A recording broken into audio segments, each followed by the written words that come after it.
Bonjour Cédric. Alors, une fois de plus, bienvenue dans cette émission Héritage. Toujours pour rappeler un petit peu à nos téléspectateurs, ceux qui ne t'ont peut-être pas encore vu, tu es musicothérapeute, spécialiste en ethno-socio-musicologie. Et aujourd'hui, nous allons parler d'une période particulière qui est celle de la post-réforme, c'est-à-dire les années 1600, 1700, 1800. Et nous allons parler de cette entente interconfessionnelle. Alors, qu'est-ce que tu pourrais nous dire, peut-être en introduction, sur cette période assez fascinante? Alors, on est donc. La réforme se fait en pleine Renaissance, au début de la Renaissance, on va dire. Donc, à ce moment-là, la musique, je dirais, bat son plein, si je peux utiliser le terme. Beaucoup de musiciens. Musiciens protestants vont très vite arriver. On l'a déjà dit, Luther était lui-même musicien, même si ses œuvres ne sont plus jouées, elles sont tombées un petit peu en désuétude, parce que, bon, hélas, il n'avait pas la carrure d'un Jean-Sébastien Bach ou d'un Handel.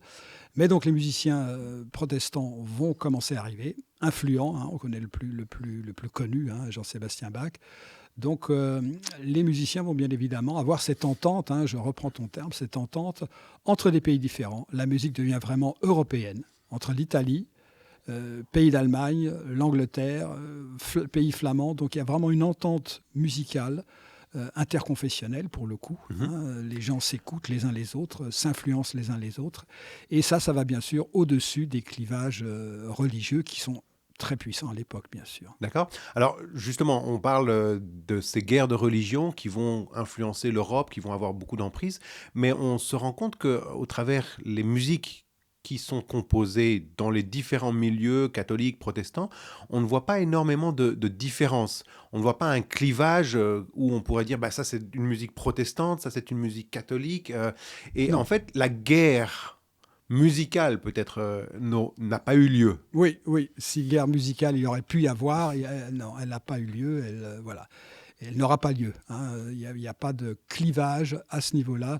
Disons dans le monde artistique en général, mais surtout musical, il n'y aura pas de clivage très puissant parce qu'ils sont tous, bien évidemment, ils font tous de la musique sacrée. Tous les musiciens de cette époque, qu'ils soient catholiques, protestants, ils font tous, il y a une grande part de musique sacrée. Et bien sûr, ils travaillent eux aussi à développer cette foi à travers la musique. Pour eux, c'est très important.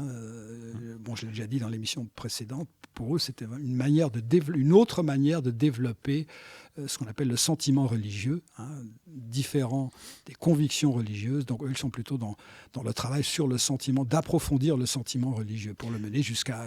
Ouais. Alors, c'est peut-être dans ce sentiment religieux qu'on va voir une différence qui va s'installer, non pas entre les confessions, mais peut-être au sein même de chaque confession, entre une partie qui se veut puritaine, et dans chaque confession, on va avoir oui, une frange de musiciens qui vont vouloir revenir à la simplicité. oui, Et d'un autre côté, nous allons avoir un autre courant, groupe, oui, oui. un courant de musiciens qui, lui, se veut beaucoup plus En en recherche, en recherche exploration. Oui, de la beauté oui, dans la musique et y voir en fait dans la création musicale et dans l'esthétique ou le développement de l'esthétique une forme de spiritualité tout à profonde. fait. Oui. Alors, est-ce que tu aurais peut-être quelques figures marquantes de ces deux genres? Oui. Alors, un genre va perdurer, bien sûr, c'est ce qu'on appelle maintenant la grande musique. L'autre genre n'a pas de nom. On va parler de Martin Luther, qui lui voulait, bien évidemment, il y avait un but sociologique, simplifier la musique à l'extrême, permettait de toucher le plus grand nombre. Permettait de toucher, bien sûr, les couches populaires, notamment les paysans, entre autres. Donc, cette notion de vouloir toucher tout le monde, d'abord chez les protestants, ensuite chez les Le chant catholiques. religieux primaire. Voilà, effectivement, ce qu'on appelle le chant religieux primaire, Mm. qui n'est pas de la musique sacrée, dans l'oreille en tout cas d'un musicologue, dans la mesure où il n'a pas été élaboré, il n'a pas cette racine, cet héritage de la musique sacrée qui a perduré depuis le modèle synagogal. On est bien d'accord que au niveau de la musique, ça a commencé à évoluer donc dès les premiers chrétiens, ça a continué à se développer jusqu'à nos jours. Donc il y a une frange de gens, bon, comment on les appelait, oui, tu parlais le mot puritain, aussi bien dans le protestantisme que dans le catholicisme, qui vont penser qu'une musique trop complexe ne touchera pas les gens simples dont ils veulent bien sûr partager, avec qui ils veulent partager l'évangile. Alors, il y a quand même un problème à ce niveau-là, c'est le fait que ces personnes vont composer des hymnes, mais ils vont souvent utiliser des chansons populaires, folkloriques. Exact. Tout à fait. Parfois, on va même catégoriser Luther catégoriser, on va le condamner parce qu'il va récupérer des chansons de bar ou des chansons à Oui, boire tout à fait. qu'il va transformer en cantiques. C'est exactement ça. Voilà. Il veut, pour rendre ça populaire, il va prendre. C'est surtout une musique qui était véhiculée au Moyen-Âge par les ménestrels, les troubadours. Donc, c'était vraiment de la chanson qu'on pouvait trouver à la cour de certains seigneurs, par exemple, mais où le texte n'était absolument pas sacré. Donc, ce sont vraiment des chants populaires, des chants folkloriques ou des chants profanes, comme on les appelait. Et ces chansons profanes qui sont construites sur un modèle musical bien particulier, couplet-refrain, qui permet au niveau mémotechnique de bien enregistrer les paroles que Luther trouvait, par exemple, ou Calvin trouvait extrêmement important. Donc ils vont développer ce genre de chansons. Et cette mécanique est un petit peu hypnotique, dans la mesure où ça joue un petit peu comme un pendule, dans la mesure où c'est mémotechnique. On retient facilement les textes. Il y a une espèce de bien-être. Il y a toutes sortes de sentiments qui vont passer à travers ça, un peu de tristesse, de mélancolie, de joie, etc. Mais le mécanisme reste ce qu'on appelle primaire. C'est une musique primaire, couplet, refrain, pont, couplet, refrain, extrêmement basique. Par rapport à ce qu'on appelle, entre guillemets, la grande musique, qui, elle, va se complexifier avec des mouvements très différents, avec une énorme richesse instrumentale de plus en plus développée, qui s'est développée à travers les siècles, à travers la musique chrétienne. Alors, ça pose quand même un problème, parce qu'aujourd'hui, quand on t'écoute, on se rend compte que dans nos cantiques, nous sommes en train de chanter certains chants de Luther, comme C'est un rempart, et on se rend compte qu'on est en train de chanter une musique qui serait faite avec des mots, oui, certes. Bien sûr, les textes ont changé. Les textes ont été très... On Mais à l'origine, c'était peut-être des chants à boire. Oui. Alors, là, tu prends un extrême à boire, effectivement, mais des chants qui racontaient un petit peu la vie de cour, qui racontaient des histoires, des poèmes, qui racontaient l'héroïsme de certains guerriers, par exemple. Donc, c'était toute une histoire folklorique riche. Il n'y avait pas que des chansons à boire. D'accord. Voilà. Mais c'était tout le tissu social de l'époque. Beaucoup de chevalerie aussi, de chansons qui étaient basées sur la chevalerie, sur la vie galante, sans qu'il y ait rien de péjoratif sur la vie galante. C'est tout ce qu'on appelait la musique profane. Vraiment. Et toute cette musique profane, des gens comme Martin Luther et ses prédécesseurs ont dit, voilà, on va prendre cette musique que tout le monde connaît, musique populaire, on va rajouter nos chants, nos cantiques dessus, qui sont, eux, bien évidemment, des textes issus des Écritures, essentiellement, concernant les protestants, et on va garder cette musique et y mettre d'autres textes.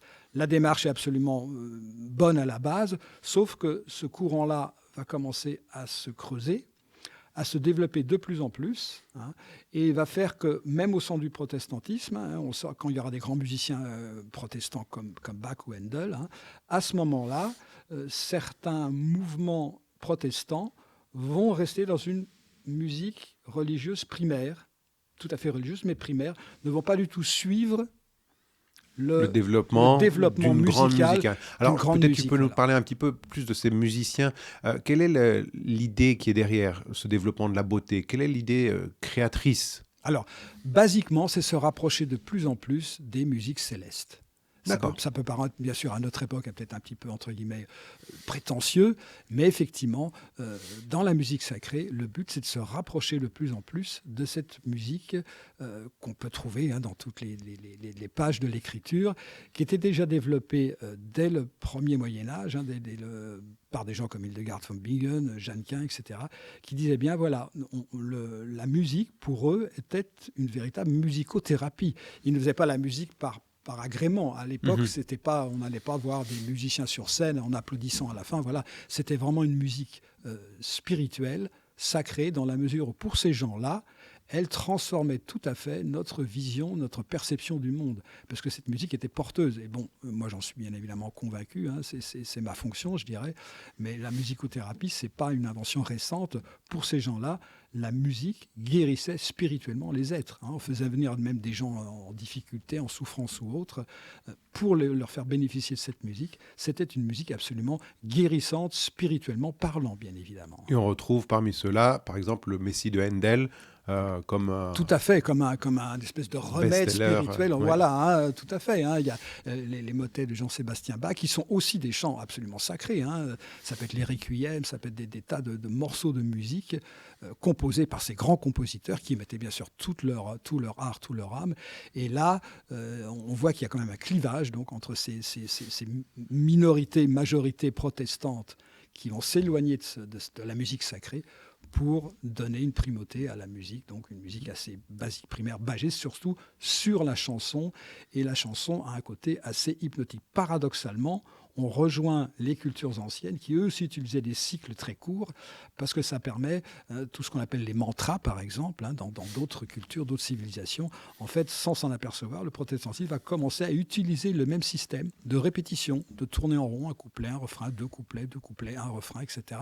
De tourner en rond, ça facilite quelque part la compréhension, ça met dans un espèce de confort, entre guillemets, psychique, et on est loin bien évidemment de ce qu'on a dit du chauffard par exemple, de ce déchirement musical qui va lui être exploité par d'autres musiciens. Voilà. Alors, Donc, tu es quand même dur, hein. Ceux qui alors, nous écoutent. oui, ils peuvent être pourront surpris, venir. voilà. Mais c'est vrai que je pense que, et là c'est typiquement hébraïque, c'est typiquement juif, la perception de la musique en Occident, hein, justement sous ces formes faites par les protestants et par les catholiques, c'est-à-dire qu'à partir d'un moment, la musique est devenue confortable. Même spirituellement confortable, religieusement confortable. Pour le monde juif, la musique n'est pas uniquement du confort. On a parlé dans une émission précédente hein, de la fête des trompettes, Oui. la fête des expiations, la fête des huttes. Aller vivre une semaine dans une hutte de branchage, quand on a une maison confortable, c'est pas facile. Et le symbole du chauffard, le symbole de déconstruire des choses, d'explorer d'autres choses en nous, une espèce de remise en cause totale, ça on le voit dans la musique sacrée. On ne le voit pas dans la musique protestante, disons puritaine, si je peux employer ce terme-là, où quelque chose est cyclique, on est dans un certain confort, et il n'y a pas cette dimension, je dirais, judaïque, de tout renverser, de repartir à zéro, d'aller vivre dans une hutte, je prends un symbole, pendant une semaine, pour se remettre en cause sa manière d'entrer dans la spiritualité, etc. Ça, c'est à mes yeux, hein, aux yeux de beaucoup de musicologues qui s'intéressent à la musique sacrée, il y a là effectivement une énorme rupture, mais également parmi les catholiques. Hein. On sait que maintenant, aussi bien les populations catholiques que les populations protestantes, à 90% vivent dans la chanson. Alors la chanson sacrée, entre guillemets, la chanson religieuse, mais ils passent très facilement à des chansons profanes, à la pop musique, à la chanson populaire, exactement, dans la mesure où c'est le même cycle, couplet, refrain, petit pont, introduction, dans la mesure où c'est une musique, alors je ne veux pas utiliser le terme hypnotique, mais on pourrait se rapprocher des choses comme ça, hein, ce que font par exemple certaines musiques d'Orient ou d'Extrême-Orient, quoi. Hein. Alors, nous terminons peut-être sur un dernier volet parce que, alors que les musiques puritaines et de la grande musique se développent en Europe, il va y avoir un nouveau facteur qui est le développement des États-Unis. Et les États-Unis vont reprendre un petit peu le flambeau de ce clivage entre musique puritaine et la grande musique au sein du développement de différentes institutions et de différentes dénominations aux États-Unis. Tout à fait. Alors, on voit d'un côté le mouvement de développement de ce qu'on appelle bordure de frontières, qui sont les méthodistes, les baptistes, qui vont se développer, et donc ils vont revenir à une nouvelle musique gospel, simple, et nous voyons quelques églises presbytériennes de la cour d'Angleterre ou une église catholique influencée par la couronne de France, qui, elle, essaye de garder cette idée très luxueuse, peut-être un petit peu de l'Europe, et essaye d'avoir cette aura en faisant venir parfois des organistes qui vont être payés à l'époque des centaines de milliers d'euros en comparaison. Et donc, vont les faire venir là-bas pour avoir une influence dans les grandes cathédrales de Boston, de New York, etc. Donc, oui. Alors, ce que tu soulignes est important parce qu'effectivement, ça va être assimilé par par les populations américaines qui sont des émigrés d'origine simple. Hein, n'oublions pas, beaucoup de gens qui vont émigrer aux États-Unis sont souvent des gens de milieux défavorisés, hein, ou de milieux où régnaient des injustices, des difficultés. Donc, il va prédominer quand même une culture aux États-Unis, une culture de la simplification, de la chanson, j'oserais dire. On reparlera ensuite, bien sûr, du blues, de l'apport des musiques noires, bien évidemment, je crois, dans une prochaine émission. Donc, quand je parle de termes de chanson, l'Amérique va vraiment favoriser le modèle de la chanson. Le modèle de la chanson, même si, comme tu dis, on fait venir de temps en temps des grands interprètes ou des grandes œuvres classiques européennes, l'Amérique, quelque part, va se démarquer de l'Europe en disant, OK, nous, on fonctionne dans quelque chose d'assez populaire, de très simple. D'accord, pour certains, bien évidemment, certains aristocrates vont privilégier une musique, disons, plus savante, et c'est là qu'on va avoir un clivage, hein, entre une certaine aristocratie américaine, un peu luxueuse, qui va peut-être prendre la musique européenne classique pour peut-être délimiter leur milieu social, hein, pour se différencier peut-être des couches populaires. Et il va y avoir bien sûr une couche populaire qui va favoriser tout à fait, surtout quand il y aura l'esclavage, bien évidemment, qui va favoriser les chants les plus simples et les plus basiques. Déjà pour les apprendre aux populations esclaves qui vont être importées aux États-Unis. Alors, petite note, c'est probablement pour cela c'est sûrement pour cela que les adventistes, pendant tout un temps, ont refusé l'introduction d'instruments au sein de leur communauté. Tout à fait. Peut-être justement parler un petit peu, terminer là-dessus. Et le violon, on en reparlera ultérieurement, ce fameux violon, qui te concerne aussi, donc là on en reparlera. Oui. Pour conclure, simplement préciser que le mouvement adventiste naît dans toute cette dynamique et c'est un petit peu le sujet que nous allons voir dans l'émission prochaine, voir particulièrement que l'adventisme va récupérer 80% de ses chants d'autres dénominations et que jusqu'à aujourd'hui, en fait, l'Église adventiste s'est inspirée de cette entente interconfessionnelle pour pouvoir avoir son hymnodie. En tout cas, Marc, encore merci pour cet éclaircissement et à bientôt. À bientôt.